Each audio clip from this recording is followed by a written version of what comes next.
Now, if you don't like it, what are you going to do about it? Well, do you realise that you can only be convicted for not having a licence fee if you actually convict yourself? Now, if you have a television set in your house and you never watch it, or you only watch CDs, should the television licensing man turn up on your doorstep, the only way you can be convicted of not having a license is to admit that you've been watching broadcast television programs, which I'm sure you wouldn't do, would you? I'm sure most of you have got a TV that you just use for watching CDs, DVDs.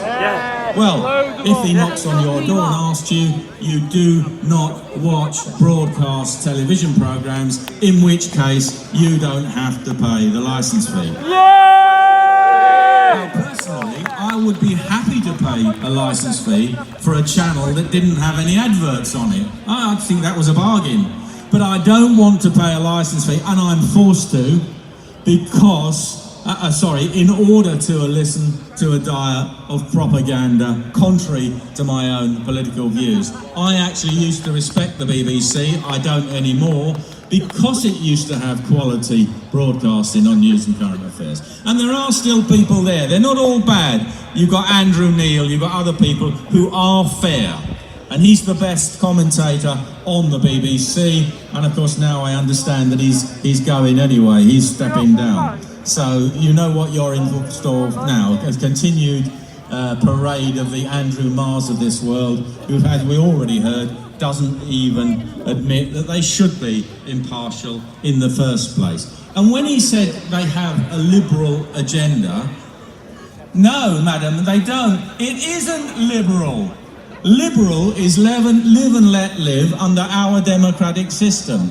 That's not what they mean by liberal. By liberal, they mean you must accept their politically correct, left-wing, Marxist view of the world, or you are a bad person. So what are you going to do about it? Well, I'll tell you what to do in the same way that I do to every meeting that I go to. Now, I know I'm biased as well because I lead a political party, and naturally I want you to join and I want you to vote, which I do. And I realise there are alternative parties out there and it's a free market. Politics is a free market.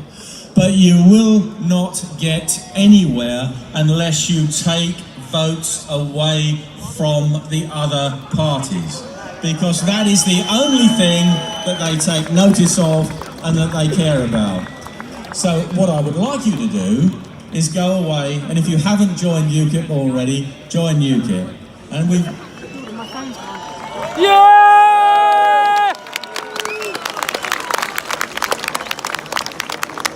got very reasonable terms.